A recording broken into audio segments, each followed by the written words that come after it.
Actually, I had the great fortune of being born into a family of devotees in America. My father and mother, they were both practicing Krishna consciousness. His Grace Vishwambar Prabhu and Her Grace Vrindavaneshwari Dasi. And they were practicing Krishna consciousness in the late 70s in Chicago, where they met the devotees. My father is actually a doctor, a medical doctor by practice. And the first day that he arrived in New York, JFK Airport, he saw the devotees dancing on the street as soon as he arrived into America. And he was so amazed that he had to go over, coming from the traditional Brahmin Gujarati family and the training that he had gotten as a child. So he went over and he bought his first Bhagavad Gita, right there on the street. He took the book home and he started to read it. This was in the early 70s. And that was it. He decided, even though he was a doctor, that he was going to join Srila Prabhupada's movement. And they were very wealthy, the doctors and families in America. Going to America from India was a really big deal for them. And my mother, she remembers how going from India to America to make money as a doctor, it was such a big change for her. And then they were going to join ISKCON. So it was like such a big thing for them. But because of Srila Prabhupada's disciples, and Srila Prabhupada was still present on the planet, and the mercy that they received, they decided that they were going to give up everything. Their practice, they didn't need to work. They gave their lives full time. And they were serving at the Kishore Mandir in ISKCON, Chicago. It was in Evanston at that time. And then my sister, Gopi Gita Mataji, who is now serving as the vice principal in ISKCON Dallas at the Gurukul, and myself, we were born in the late 70s. And basically we were born in the temple, surrounded by so many Maharajas. Shivaram Swami was there, Vaisheshika Prabhu was there, Surabhi Prabhu was there, so many Swamis and Prabhus, and so they all raised us with their hands. And Mother Urmila had her Gurukul, the first Gurukul that opened up in Detroit, Michigan. So we were very fortunate to attend Gurukul. At that time it was nursery because I was only 1.5 years old. And so we started learning about Krishna through our nursery songs. I'm a little Vaishnav, come and play with me. When you come to my house, this is what you'll see, like that. We learned how to count through Krishna songs, like 1 Supreme Lord Krishna stands, 2 with Balaram beside his hands, 3 with Balaram Subhadra, 4 Kumaras praise the Lord, 5 Panchatattva dancing along, 6 Goswamis sing their songs. So like that, we learned how to count, we learned how to read, we learned how to write, and we had a very intensive Gurukul training. Gurukul will start at 4 o'clock in the morning, and we would attend the full Mangalarti, all the children, and then we would learn how to chant japa. I was about 4 years old. And we learned the Shikshashtakam, we learned Upadeshamrita, Ishopanishad, Brahma Samhita, all the prayers. And we learned how to chant the Bhagavatam, slokas, and prasad like that. Our day would go by. So we had an intensive training of about 17 years in the Gurukul system that Srila Prabhupada established within ISKCON. That was many different Gurukuls I attended in America. I attended the Los Angeles Gurukul and Detroit Gurukul and North Carolina Gurukul, all under the care of Mother Urmila. And the most difficult time for us growing up was that teenage years for when you've been trained so many different things, but now it's actually time for you to become an adult and you want to try out new things and you want to move further from your family or your parents, and you want to find yourself, the adolescents and teenagers. And somehow we found this community in North Carolina. And we went to visit one day. My parents took us. And they had another Gurukul there. It was called the International ISKCON Gurukul for boys and girls. All the girls were teenagers. They were about 13 to 17 years old. They all went to Mangalarti. They all wore saris every day. They chanted 16 rounds and they were fixed up. Wonderful girls. So there was about 12 of us, and we begged my parents. We said, please let us come and move here. So my father agreed, and that was the changing point of my spiritual life, was to be in the association of like-minded teenagers or friends. And we would wake up in the morning just so we could run to Mangalarti, of course, to see the Didis, their lordships, Radha Golokananda. This was in Hillsborough, North Carolina. But it was not just to see the Didis, it was to be with our friends and chant japa with our friends and to engage in devotional service in the association of devotees. And at that time, His Holiness Bir Krishna Goswami, he had opened the temple and he was the presiding spiritual master. And he changed our lives by making Krishna consciousness so fun. The way he spoke. Bhagavatam class wasn't, before it was like a boring thing. Your parents would make you sit in class. You want to go do something else. But instead we would run so we don't miss his class. And we would sit in his class. And the words, I can say, like we pray, the words emanating from your lotus mouth are everything for me. And we pray to Srila Prabhupada every morning. So in the same way, I felt a very deep attachment to Bir Krishna Goswami Maharaj, who is now my spiritual master. And I was initiated about 19 years ago as well. Taking shelter of him, taking shelter of my Gurukul teacher, Mother Urmila, who raised me. She taught me everything I know today. And my parents, who worked side by side with Srila Prabhupada, with the devotees in ISKCON. Together, we were a one big tight family. And today we are so fortunate that we can call ourselves followers of Srila Prabhupada. And each of the lessons that they taught me have become a deep inspiration for me to carry on my family, my service. Thank you so much, Mataji, for your inspiring words. Yes. And it was quite inspiring for us to know, like, even though you were born in a Vaishnava family, still the inspiration is different. Gurukul. That also shows the importance of Gurukul now. Yeah, definitely. Mataji, the next question is, what are the preaching activities as you are born in a Vaishnava family? Being a responsible follower of Srila Prabhupada, what are the preaching activities, what are you doing currently? So as a daughter of Srila Prabhupada, a granddaughter of Srila Prabhupada, and as a disciple of my spiritual master, and as a wife and as a mother, we have many different roles that we have to play.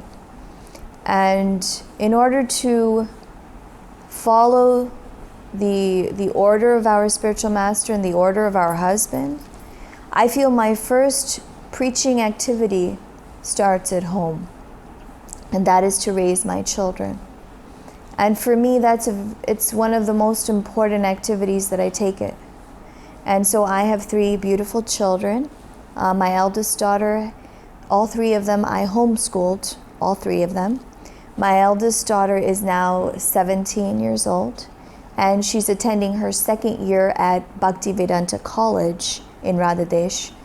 And my second child is 11 years old. And he's studying with me currently in 6th grade, and my youngest is Radhe, she's 7 years old. So I dedicate a lot of my time to raising them and giving them the Krishna conscious environment, the training that I received. So that's the first project that I'm working on. My second project is, since we were very young, my father would take us to preaching programs to sing, kirtan. So I've been singing since I was about 5 years old. Every weekend, Friday, Saturday, Sunday, we would go and we would sing in different programs. So because I have a deep attachment for sharing kirtan, we have been doing that for the last 10 years now. And we have our own kirtan party. It's called Vraja Vadhu's Kirtan. We're even on Facebook, so you can check us out. And we've been traveling around the world for the last 10 years, particularly the last 6 years in India. It's incredibly amazing. We meet hundreds of thousands of people, as Krishna consciousness right now in India is booming.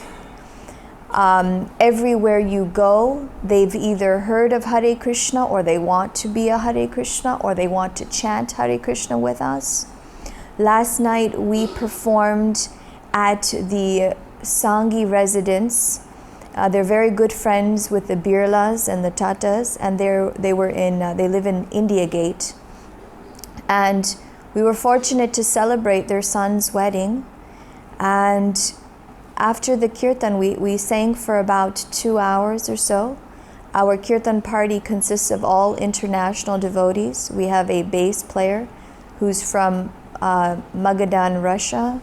Our violinist is from Czech Republic. We have a flute player from Kazakhstan and mridanga player from Mayapur.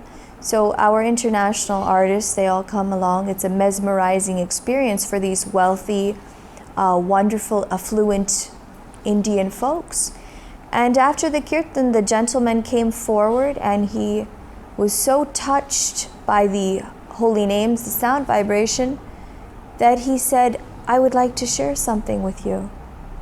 And I said, "Yes, Prabhu, yes, uncle, you're senior to me. What is it?" And he said, "I have met your Srila Prabhupada in 1966. And I was the captain, I was the pilot on the Air India flight that he traveled from London to New York in 1966, he said. And I was in awe. He said, "But I didn't know where I could find him again. And I've been searching that there was one very old gentleman. And I've been searching for 40 plus years if I can find this person or his grace, how he touched my heart when I was serving him on that flight." And after all of these years, now I realize tonight, after your kirtan, that now I can find Srila Prabhupada again through you. Who are you? Where are you from? How can I be with you, with you Hare Krishna people? And so he took Srila Prabhupada's books and we gave him the Hare Krishna Maha Mantra CD of Srila Prabhupada chanting, and he said, "I will play this every day in my home." So every day we have these experiences where we share kirtan throughout the world, throughout India especially. We just performed in Ludhiana. There was 40,000 people.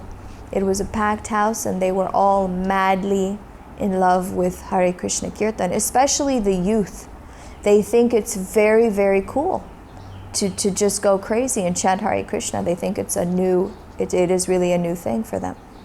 So the homeschooling with my children and our kirtan party, those are some of our projects that we are currently serving with, yeah. Great. Thank you, Mataji, for enlightening us about your projects. First project is the home. Absolutely, this should be an inspiration for all the mothers. Third question, Mataji, is why will you never leave ISKCON? Why would I never leave ISKCON? It's actually a very surprising question for me, because just the thought of leaving ISKCON gives me so much pain. I cannot relate even to that thought. Srila Prabhupada was speaking with His Grace Guru Kripa, who was a Maharaj, Guru Kripa Prabhu, and Guru Kripa Swami was collecting immense amount of funds to build our Vrindavan Mayapur Bombay project. And he became quite fried. He was exhausted. He was tired of collecting so much money and not feeling the reciprocation that he was expecting from the temples and from the other devotees. And he was upset. And he went to Srila Prabhupada and he said, I do not like ISKCON. He said, I hate ISKCON. And Srila Prabhupada said, why? And he said, I don't want to have anything to do with ISKCON. And Srila Prabhupada said, but I am ISKCON. And he goes, no, Srila Prabhupada, you are Srila Prabhupada. And he said, no, I am ISKCON. He said, but I want to leave ISKCON. He said, then you will leave me. And he said, no, Srila Prabhupada, if everybody was just like you in ISKCON, then I would never want to leave. He goes, no. You serve me through serving everybody else in ISKCON. So Srila Prabhupada and ISKCON are non-different. This is our realization. And if you want to leave ISKCON, Brahmate Kona Bhagyavana Jeev. So you are traveling. You will be traveling in the millions of universes in search, but you will never achieve what you got when you came under the shelter of Srila Prabhupada. So the question that you asked was, why would I never leave ISKCON? Our heart is so deeply rooted in ISKCON. It's not just the philosophy, the rich philosophy. We just performed our kirtan with the Osho festival in Delhi. It was the International Osho Festival, and these are Western people who come from around the world to meet and celebrate in their Osho way. I don't know too much about them. But after meeting with them, after going to Amritsar, we had a program at the Gurudwara where they serve, they love, they have so much faith in Nam and Seva and Guru Seva. I came home and I said, what is it about ISKCON that has kept me so close? And the essence of our movement is the philosophy that Srila Prabhupada has given us. You will not find that anywhere else. The philosophy that Krishna is the Supreme Personality of Godhead, and I am an eternal servant. And what is my service? My duty is to serve Krishna. So these three principles I pray that I will never ever think of ever leaving ISKCON. And I pray that I always may find a place to serve in ISKCON, because ISKCON is my life. To serve Srila Prabhupada is my life. Thank you so much, Mataji. The last question. Why do you like to live in Vrindavan? So many places you're traveling and you like to go. Krishna. What is the sole secret of staying in Vrindavan? Why do I like to live in Vrindavan? It's such a touchy subject, actually. Because just like the t-shirt says, I lost my heart in Vrindavan. And one time that you have come to Vrindavan, you will never be able to leave. Please just come once.